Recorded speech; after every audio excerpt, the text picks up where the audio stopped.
الحمد لله رب العالمين، والصلاة والسلام على سيدنا محمد وعلى آله وأصحابه أجمعين، أما بعد.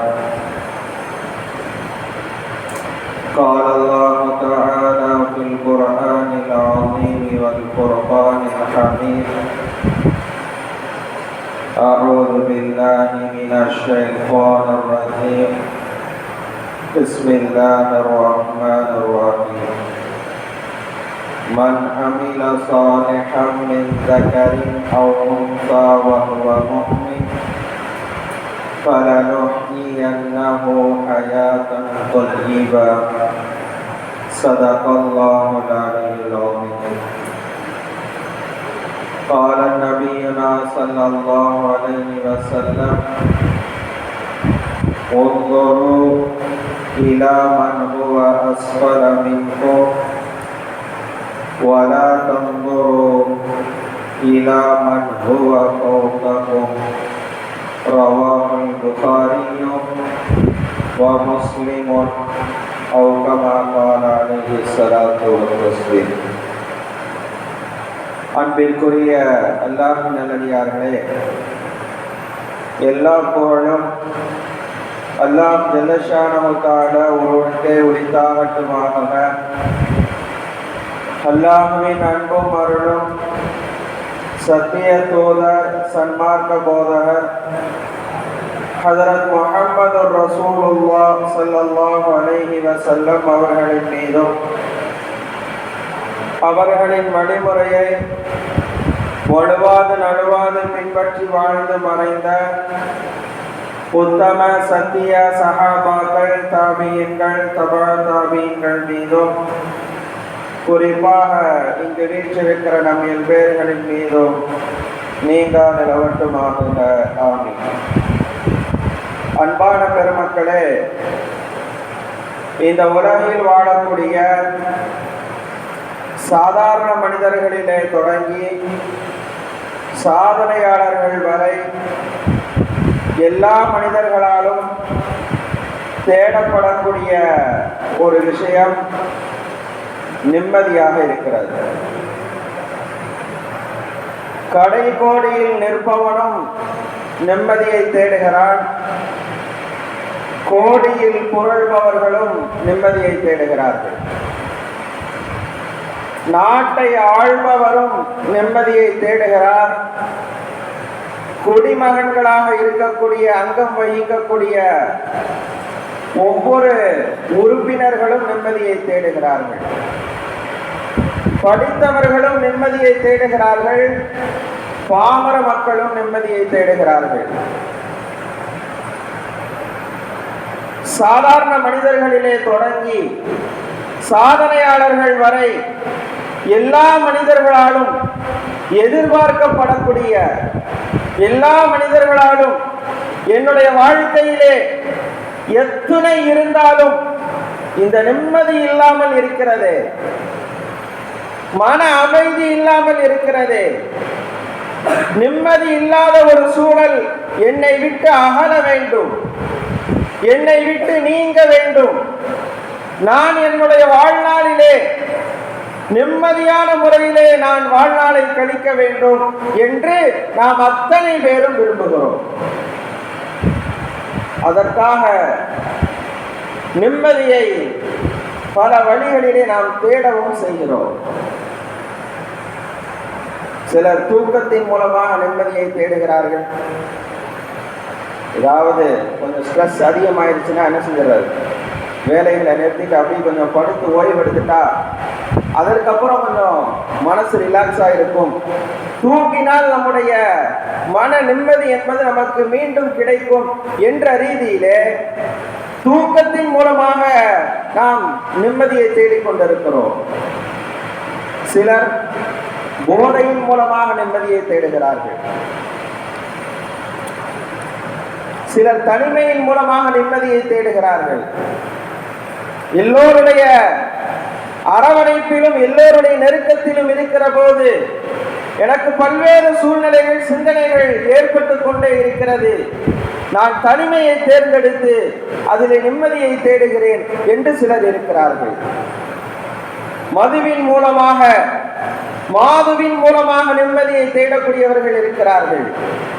இந்த எல்லா வகையிலும் நிம்மதியை எங்கு தேடினாலும், எங்கு தேட வேண்டுமோ, எப்படி தேட வேண்டுமோ அந்த வழியிலே தேடாமல் அவரவர்களுடைய விருப்பத்திற்கு ஏற்ப தேடுவதால் நிம்மதி என்பது அவர்களுடைய கரங்களுக்கு எட்டாத கனியாக இருந்து கொண்டிருக்கிறது. குர்ஆனிலும் ஹதீஸிலும் நிம்மதியான வாழ்க்கைக்காக சொல்லப்பட்டிருக்கக்கூடிய வழிமுறைகள் என்ன, நெறிமுறைகள் என்ன, நடைமுறைகள் என்ன என்பதை நாம் தெரிந்து அவைகளை நாம் நடைமுறைப்படுத்துகிற போது அவைகளிலே நாம் தேடுகிற நிம்மதி என்பது ரப்புல் ஆலமீன் அவனின் மூலமாக நமக்கு இலகுவாக வழங்கப்படும் என்பதிலே மாற்று கருத்துக்கு இடமில்லை. இன்றைக்கு நிம்மதியின்மைக்கான காரணம் ரெண்டு தான். முதல் காரணம் பேராசை. பேராசை கொள்வது நம்முடைய நிம்மதிகளை அப்படியே அழித்து விடுகிறது. ரப்புல் ஆலமீன் சொல்கிறான், வலா ததமன்னௌ, நீங்கள் பேராசை கொள்ள வேண்டாம். வலா ததமன்னௌ, நீங்கள் பேராசை கொள்ள வேண்டாம். மா ஃபல்லலல்லாஹு பிஹி பஅதகும் அலா பஅத், உங்களில் சிலரை விட சிலருக்கு அல்லாஹ் வழங்கி இருக்கக்கூடிய அந்த அருட்கொடைகளை பார்த்து, அருட்பாக்கியங்களை பார்த்து நீங்கள் பேராசைப்படாதீர்கள். பேராசைப்பட்டால் உங்கள் நிம்மதி அங்கே பறிக்கப்படுகிறது, உங்கள் தூக்கம் பறிக்கப்படுகிறது, உங்கள் மனம் சஞ்சலத்திற்கு உள்ளாக்கப்படுகிறது. பேராசை நீங்கள் கொள்ளாதீர்கள். ரப்புல் ஆலமீன் நிம்மதியை நாம் பெறுவதற்காக குர்ஆனின் மூலமாக நமக்கு தருகிற மிகச்சிறந்த படிப்பினை. எத்தனையோ மனிதர்கள் வாழ்ந்து சென்றிருக்கிறார்கள். நபி ஸல்லல்லாஹு அலைஹி வஸல்லம் சஹாபாக்களை வார்த்தெடுத்தார்கள் இஸ்லாமிய நடைமுறைகளிலே, நெறிமுறைகளிலே.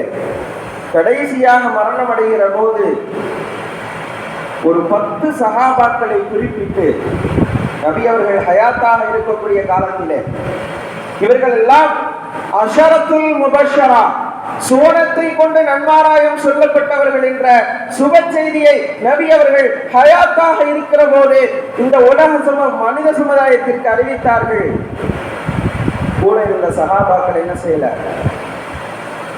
இந்த 10 பேரை விட நான் இந்த மார்க்கத்திற்காக தியாகங்கள் செய்திருக்கிறேன், என்னை அர்ப்பணித்திருக்கிறேன், என் குடும்பத்தை அர்ப்பணித்திருக்கிறேன், என்னுடைய பொருளாதாரத்தை அர்ப்பணித்திருக்கிறேன், இந்த 10 பேரில் ஏன் என்னை தேர்வு செய்யவில்லை என்று யாரும் நபியிடத்திலே முறையிட்டதில்லை.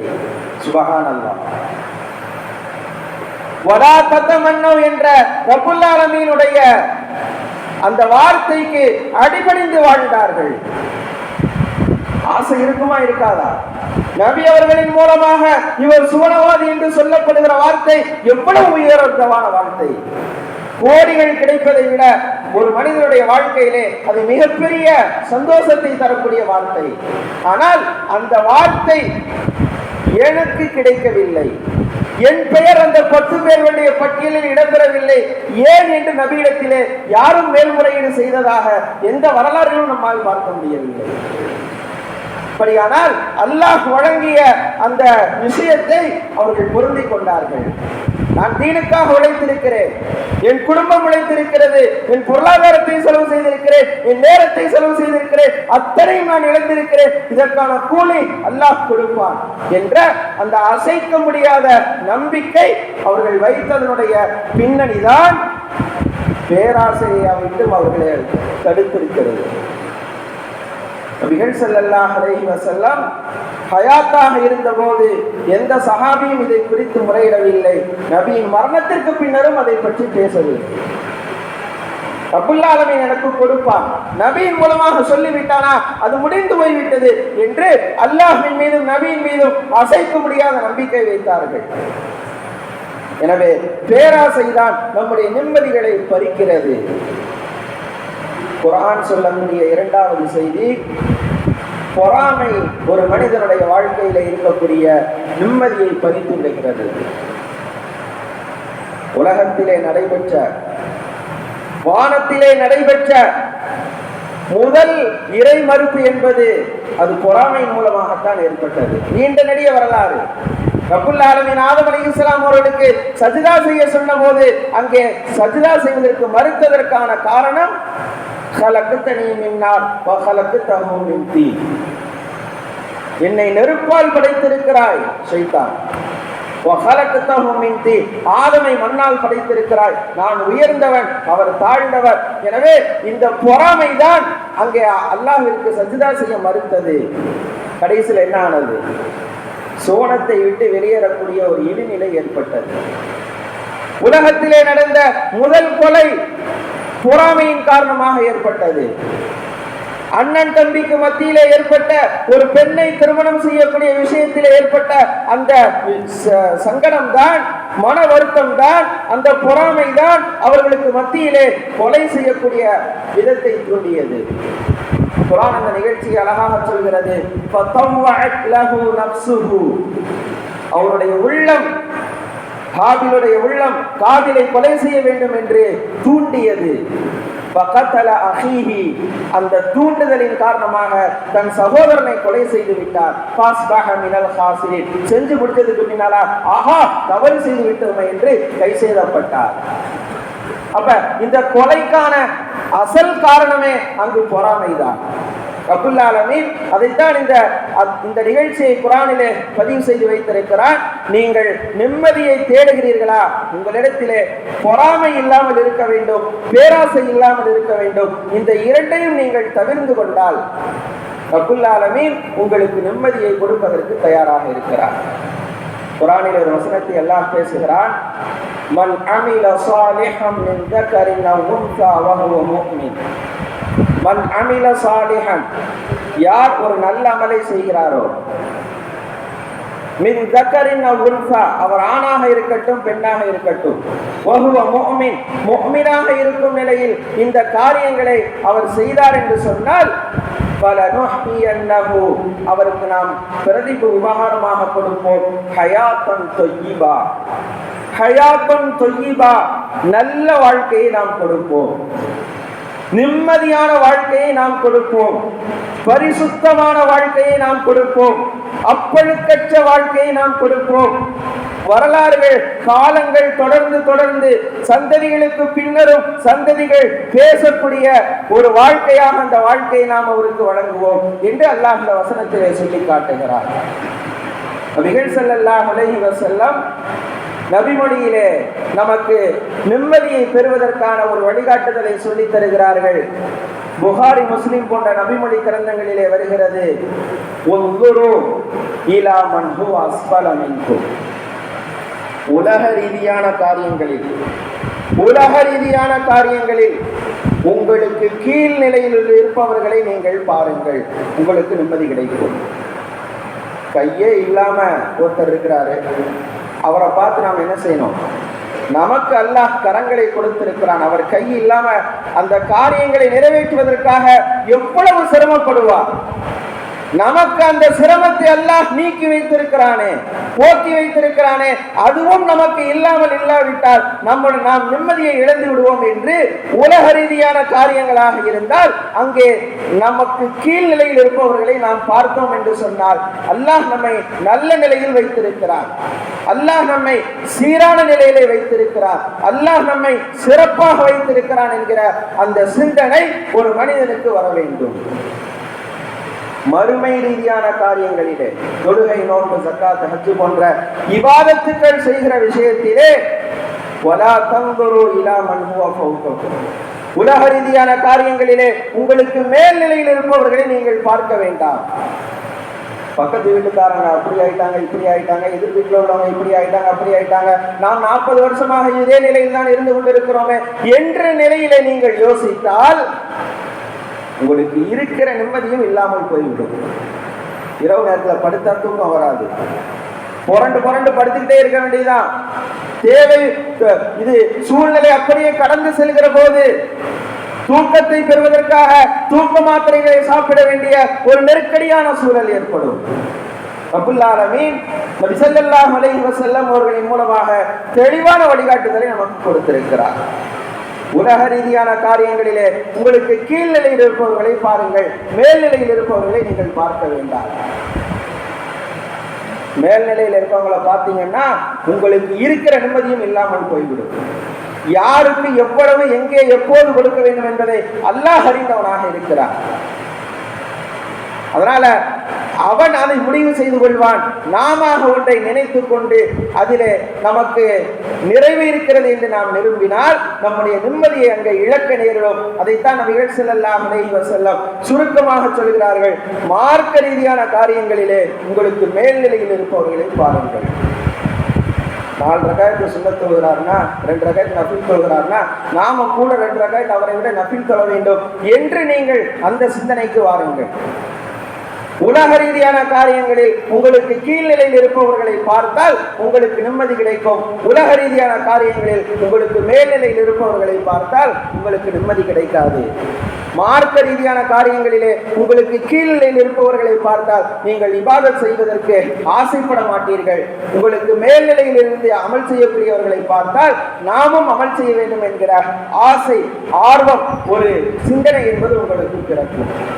நபிகள் ஸல்லல்லாஹு அலைஹி வஸல்லம் தெளிவாக நமக்கு வழிகாட்டி இருக்கிறார்கள். ஆனால் இந்த வழிமுறைகளை எல்லாம், இந்த நெறிமுறைகளை எல்லாம், இந்த மார்க்க அகமியங்களை எல்லாம் நாம் புரிந்தோ புரியாததன் காரணமாக, தெரிந்தோ தெரியாததன் காரணமாக நிம்மதியை எங்கேயோ சென்று போய் நாம் தேடிக்கொண்டிருக்கிறோம்.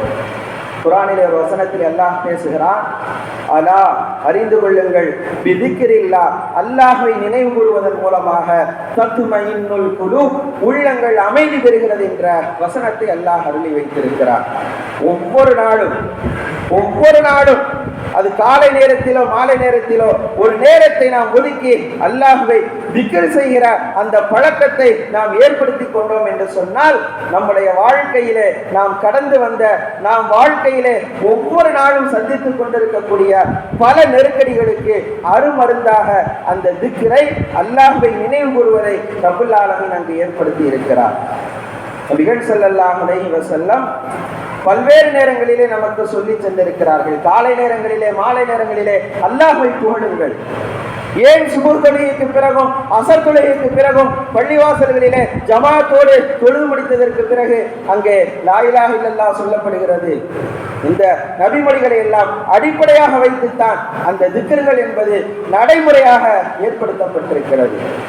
குறைந்தபட்சம் அவைகளில் நாம் கலந்து கொள்ள வேண்டும். முடியாவிட்டால் நாம தனியாக பிரத்யேகமாக அமர்ந்து அந்த இபாதத்துக்களை, அந்த திக்ரை நாம் கரத்திலே எடுக்கிற போது நாம் எதிர்பார்க்கிற, நாம் தேடுகிற அந்த நிம்மதி என்பது நமக்கு இறைவனின் மூலமாக கண்டிப்பாக வழங்கப்படும் என்பதில் மாற்று கருத்துக்கு இடமில்லை.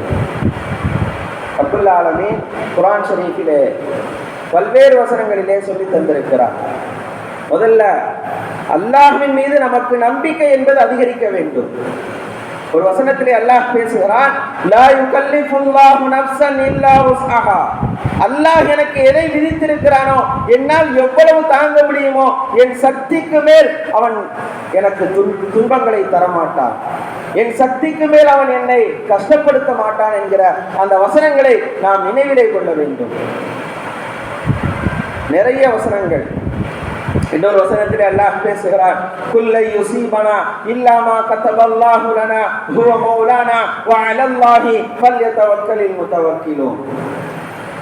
குல் நபியே நீங்கள் சொல்லுங்கள், லை யுஸீபனா எங்களுக்கு எந்த துன்பமும் ஏற்படாது, இல்லாமா கதபல்லாஹு லனா அல்லாஹ் எதை நிர்ணயித்திருக்கிறானோ, அல்லாஹ் எதை எங்களுக்கு எழுதி இருக்கிறானோ, கலாக்கதிரிலே எது எழுதப்பட்டிருக்கிறதோ, எங்கள் விதியிலே எது அங்கே விதிக்கப்பட்டிருக்கிறதோ அதுதான் எங்களுக்கு நடக்கும் என்கிற அசைக்க முடியாத நம்பிக்கையை நீங்கள் மக்களுக்கு சொல்லுங்கள் என்று அறிவிக்கிறார். குர்ஆனுடைய வேறு பல வசனங்களிலே இப்படியும் வருகிறது, وَلَنَبْلُوَنَّكُمْ بِشَيْءٍ مِنَ الْخَوْفِ وَالْجُوعِ وَنَقْصٍ مِنَ الْأَمْوَالِ وَالْأَنْفُسِ وَالثَّمَرَاتِ وَبَشِّرِ الصَّابِرِينَ. சோதனைகள் இல்லாமல் சோனங்களை நீங்கள் சென்றடைந்து விடலாம் என்று நினைத்துக் கொண்டீர்களா? ரப்புல் ஆலமீன் குர்ஆனுடைய பல்வேறு இடங்களிலே நமக்கு கேள்விகளை கேட்கிறார். சுவனம் என்பது அங்கே கஷ்டங்கள் இல்லாமல் இருக்கும். அந்த கஷ்டங்கள் இல்லாத ஒரு இடத்திற்கு செல்வதாக இருந்தால் இந்த உலகத்திலே நாம் சோதனைகளை தாண்டித்தான் செல்ல வேண்டும். அந்த சோதனைகளை அடையாமல் நீங்கள் சுவனம் செல்ல வேண்டும் என்று விரும்புகிறீர்களா என்று ஒரு இடத்திலே அல்லாஹ் கேட்கிறார். ஒட்டுமொத்த மனித சமுதாயத்திற்கும் சில நேரங்களிலே பசியின் மூலமாக நான் சோதிப்பேன், சில நேரங்களிலே உயிர்களை எடுப்பதன் மூலமாக நான் சோதிப்பேன், சில நேரங்களிலே மகசூல் விவசாயத்திலே பழங்களின் வளர்ச்சியை, பழங்களினுடைய அந்த விளைச்சலை குறைத்து அதன் மூலமாக மகசூலை குறைத்து லாபம் குறைவாக கிடைக்கக்கூடிய அதன் மூலமாக நான் உங்களை சோதிப்பேன் என்றெல்லாம் பல்வேறு சூழ்நிலைகளை மனிதனுக்கு ஏற்படும் என்று சொல்லி இருக்கிறார். இந்த அனைத்தும் என் ரப்பின் மூலமாக வழங்கப்படுகிறது. அவைகள் எனக்கு என்னால் அவைகளை தாங்கிக் கொள்ள முடியும் என்பதன் காரணமாகத்தான் அல்லாஹ் இதை கொடுக்கிறான் என்கிற அந்த சிந்தனையை, மனோபாவத்தை, மனநிலைக்கு நாம் வந்துவிட்டோம் என்று சொன்னால் எவ்வளவு பெரிய சிரமங்கள் நெருக்கடிகள் வந்தாலும் அவைகளை நாம் தவிடுபடியாக ஆக்கிவிட முடியும் என்கிற அந்த மனோபக்குவத்தை நபிகள் ஸல்லல்லாஹு அலைஹி வஸல்லம் நமக்கு தெளிவுபடுத்தி இருக்கிறார்கள். ஏன் நீங்கள் யோசிக்கிறீர்கள்? உங்களை படைத்தவன் இறைவன் தானே, உங்களுக்கு உணவு கொடுப்பவன் இறைவன் தானே, உங்களுக்கு ரிசுக்கு கொடுப்பவன் அவன் தானே, உங்களுக்கான வாழ்வாதாரத்தை கொடுப்பவன் அவன் தானே. இதையும் அவன்தான் கொடுத்திருக்கிறான் என்று நம்புங்கள், இதையும் அவன்தான் நீக்குவான் என்றும் நம்புங்கள். நீங்களாக ஒரு விஷயத்தை இதிலேதான் நிம்மதி இருக்கிறது என்று மதுவையோ, இதிலேதான் நிம்மதி இருக்கிறது என்று மாதுவையோ, அல்லது போதையில் தான் நிம்மதி இருக்கிறது என்று அதிலையோ, தூக்கத்தில் தான் நமக்கு நிம்மதி இருக்கிறது என்று தூக்கத்தையோ, இப்படியெல்லாம் நீங்களாக ஒன்றை தேர்வு செய்து அதில் நிம்மதியை தேடுவதை விட இறைவனும் இரசூல் நபியும் நமக்கு சொல்லித் தருகிறார். அந்த விஷயங்களை நாம் தெரிந்து அவைகளின் மூலமாக நாம் நிம்மதியை தேடுகிற போது நாம் எதிர்பார்க்கிற அந்த நிம்மதி நமக்கு இலகுவான முறையிலே வழங்கப்படும் என்பதிலே மாற்று கருத்துக்கு இடமில்லை. சோதனைகள் நிகழ்ந்த இந்த உலகத்திலே எல்லா மனிதர்களாலும் விரும்பப்படுகிற அந்த நிம்மதி என்பது இரண்டு விஷயங்களின் மூலமாக ரப்புல் ஆலமீன் நம்மிடத்தில் இருக்கக்கூடாது என்று சொல்கிறார். ஒன்று பேராசை, இரண்டாவது பொறாமை. இந்த இரண்டும் இல்லை என்றால் நாம் நிம்மதியை இலகுவாக பெற முடியும் என்று சொல்லி காட்டுகிறார். நாம் ஒவ்வொரு மனிதர்களும் சிந்தித்து பார்க்க வேண்டிய மிக முக்கியமான தருணத்திலே நாம் அமர்ந்திருக்கிறோம். ரப்புல் ஆலமீன் சொல்லக்கூடிய இந்த செய்திகள், குர்ஆனிலே சொல்லப்பட்டிருக்கக்கூடிய இந்த வசனங்கள் நாம் பல தடவை கேட்டிருப்போம், பல தடவைகள் அவைகளை செவியிட்டிருப்போம், நாம் நம்முடைய நினைவிலே அமர்த்தி இருப்போம். ஆனால் கால சூழ்நிலைகளுடைய ஓட்டம் நம்மை அவைகள் மறக்கடிக்க செய்யப்பட்டிருக்கும். எனவே அவ்வப்போது இந்த செய்திகளை மக்களுக்கு மத்தியிலே நினைவூட்டப்பட்டு கொண்டே இருக்கிறது. இறுதியாக நாம் கையில் எடுக்க வேண்டிய மிகப்பெரிய ஒரு விஷயம், எல்லா நேரங்களிலும் அல்லாஹ்வை திக்ர் செய்யக்கூடிய, அல்லாஹ்வுடைய நினைக்கக்கூடிய அந்த வழக்கத்தை நாம் பழக்கமாக ஆக்கிக் கொண்டால் நாம் தேடுகிற நிம்மதி அது இலகுவாக நாம் நிம்மதியை தேடி செல்ல வேண்டிய அவசியம் இல்லாமல் நிம்மதி நம்மை தேடி வரக்கூடிய ஒரு சூழலை அல்லாஹ் ஏற்படுத்துவான். குர்ஆனும் அதைத்தான் சொல்கிறது. அலா பிதிக்ரில்லாஹ், அல்லாஹ்வை நீங்கள் நினைவு கூறுங்கள், தத்மையின்னுல் குலூப், உங்களுடைய உள்ளங்கள் நிம்மதி பெறுகிறது. தேவையில்லாத பேச்சுக்கள், தேவையில்லாத செயல்பாடுகள், தேவையில்லாத சிந்தனைகள், தேவையில்லாத அந்த விஷயங்களில் ஈடுபடுவதை விட நாம் நம்முடைய ஓய்வு நேரங்களிலே ஒரு தஸ்பீஹ் மணியை கையிலே வைத்துக் கொண்டு இறைவனை பற்றிய திக்ர்களை நாம் அதிகம் ஓதுவதற்கான அந்த சூழ்நிலைகளை நமக்கு நாமே ஏற்படுத்தி கொண்டோம் என்று சொன்னால் அதன் மூலமாக நிம்மதி நம்மை தேடி வரும் என்கிற இந்த குர்ஆனுடைய வழிகாட்டுதலை நாம் பின்பற்றி நடப்பதற்கு ரப்புல் ஆலமீன் அல்லாஹ் ஜல்ல ஷானஹு தஆலா நமக்கும் நம்முடைய சந்ததிகளுக்கும் தௌஃபீக் செய்வானாக. ஆமீன். வ ஆகிரு தஅவானா அனில் ஹம்துலில்லாஹி ரப்பில் ஆலமீன். சுன்னத்துல்